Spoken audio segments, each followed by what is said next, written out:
Now, if you're one of those people who loathes crossovers, you will hate the Nissan Juke. But if you're one of those people who likes a Super Mini with a raised right height, I've got some good news for you, because there's a brand new Nissan Juke. Why am I singling out the Juke? Well, it pretty much started the whole trend for Super Mini crossovers and small SUVs.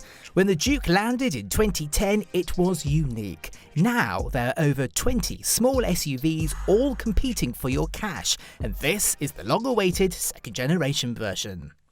Coming up now is everything you need to know about it and whether you should be buying one or not. But before that, make sure you subscribe to the channel, switch on those notifications and follow me and Carbuyer on Twitter and Instagram.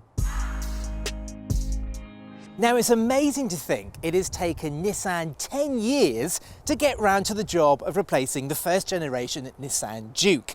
And on first impressions, this second generation car may look very similar to the first, but is in fact an all new car. New platform, new body and new interior. But it's still been designed and developed in Sunderland in the UK.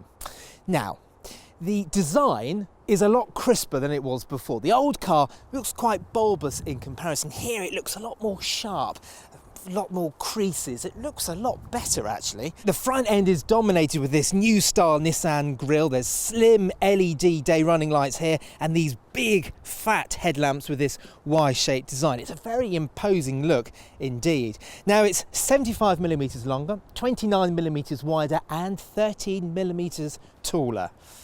I think it looks really good indeed.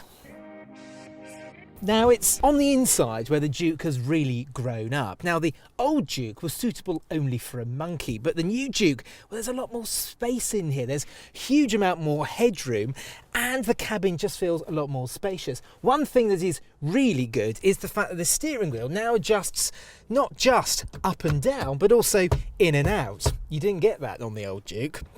Now, another thing where the Juke has really grown up is with interior quality. Now, apart from a few scratchy plastics across the tops of the doors, elsewhere there's some nice materials used. There's leather used here, there's leather used down here, and all the other plastics feel pretty good. And there's a huge amount of personalisation offer as well. Now, we've got this grey with black, but you can go for orange if you so wish. Now, another thing that's really improved is the touchscreen up here. Now, the screen has been moved on top of the dash. Now, you get this screen on every model apart from the entry-level Juke. And it's freed up space for these ventilation controls. These air vents look as though they're from a Ferrari or something. And there's some shortcut buttons there. And thank the good Lord, there's some ventilation controls as well. Now, the screen itself, well, it's crisp and it's looks nice, but the functionality on it isn't that good at all really. It's just a little bit all over the place. But again, it's a lot better than the old Nissan Juke. But that wasn't saying much really, was it? Now, apart from that entry-level Juke, Apple CarPlay and Android Auto come as standard. So luckily, you can bypass this rather fiddly and awkward system. Now, elsewhere, well, there's a couple of cup holders there. There's a space under there.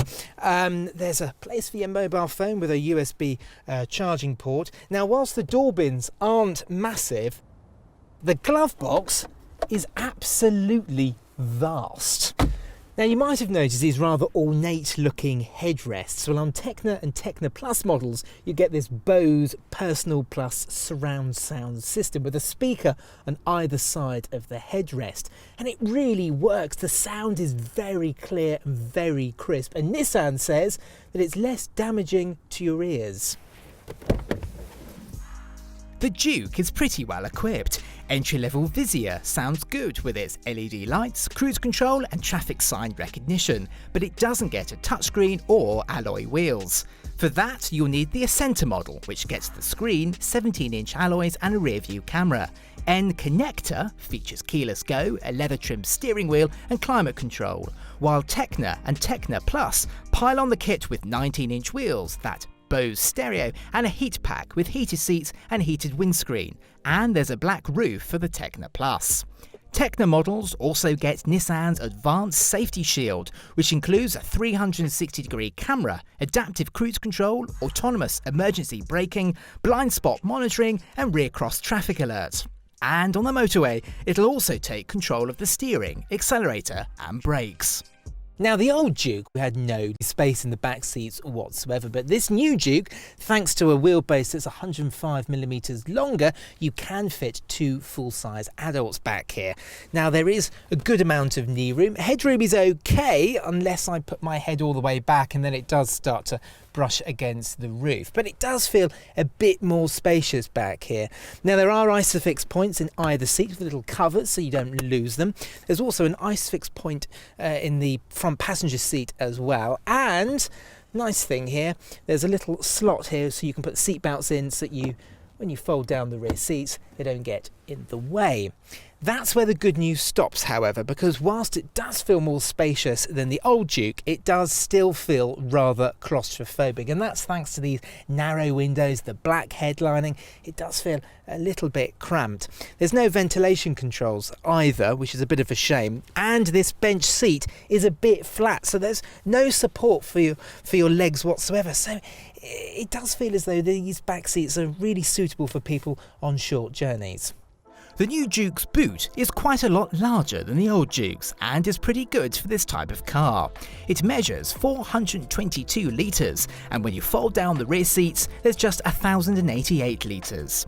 The boot opening is wider too. There's a movable floor, so you can choose a deeper boot for more space or less space and no load lip.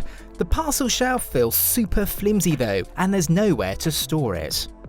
So, with an interior that's now better built and roomier than before, the new Juke is shaping up to be a pretty good car. Oh, the joys of filming in the winter in the UK. Sunny one minute, raining the next. However, I've got to talk to you about the Nissan Juke. Now, there are many things to like about this car. Now, the platform, that's the underpinnings, is shared with the Renault Captur and the Renault Clio. And you often find with cars in the VW group, for instance, that Seats feel like Skodas and Skodas feel like VWs and VWs feel like Seats. There's very little differences between them. But with the Juke, it doesn't feel like a Clio or a Captur at all. Now, whilst the Clio and the Captur are designed to be a little bit more soft and luxurious, the Juke has been designed to be more sporty, and it does feel it. I mean, there's hardly any body roll whatsoever. It is really keen to turn into a corner, and along with there being very little body roll, there's a huge amount of grip as well, which is surprising for what is in effect a Super Mini with a raised ride height. Now, one of the complaints always levied at the old Juke was its firm ride, and this new one, it seems to be very much the same. Whenever you hit a pothole, the whole car thumps into it, it clatters over minor imperfections in the road, and the whole car never feels composed. Now, admittedly, on this car we've got 19-inch wheels. If you go for the smaller 17s, then the ride is a little bit better, but even then, the suspension control is still a little bit too firm for what this car is designed to do, which is just drive around town ferrying the kids around, isn't it? Now, I wouldn't mind having a firm ride if the car was really sporting to drive, but it simply isn't. Now, the steering feels very numb. You don't really know what's going on. This 6-speed manual gearbox, it's got a really long throw on it. It feels very vague. Changing gear feels very imprecise. But the worst thing are the pedals. Now, the clutch pedal is very, very springy, and the biting point is very high. But it's nothing compared to the brake pedal, which feels very, very spongy. You don't get a sense of what's going on through the brake pedal. And then there's the engine. For now, you only get one engine. It's a 1-litre turbocharged 3-cylinder petrol with 115 bhp and 200 Nm of torque. It's a quiet and smooth engine, but you really have to work it hard to actually make any progress. 0 to 62 miles an hour takes 10.4 seconds for the manual and 11.1 seconds in the DCT Auto. At least it is reasonably economical. Nissan quotes 45 to 48 mpg for the manual and 44 to 46 for the automatic, while CO2 ranges from 110 to 118 grams per kilometre. Add in the firm ride, the baggy 6-speed manual gearbox, the spongy pedals, and the Juke isn't really a particularly fun or enjoyable car to drive. Sorry. It may sound as though I'm being a bit harsh on the old Juke, but I'm not. Perhaps the Juke is suffering from the tricky second album problem. The first was so disruptive, so mad, and the second version was always going to struggle. It has improved on the old car's faults. It looks better and the interior is better built and more spacious. But with there being so much choice in the small super mini SUV class, merely improving on the old car isn't enough. The irony is, the Juke is beaten by the types of cars it spawned.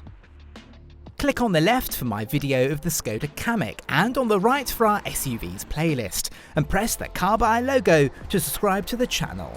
Thanks for watching.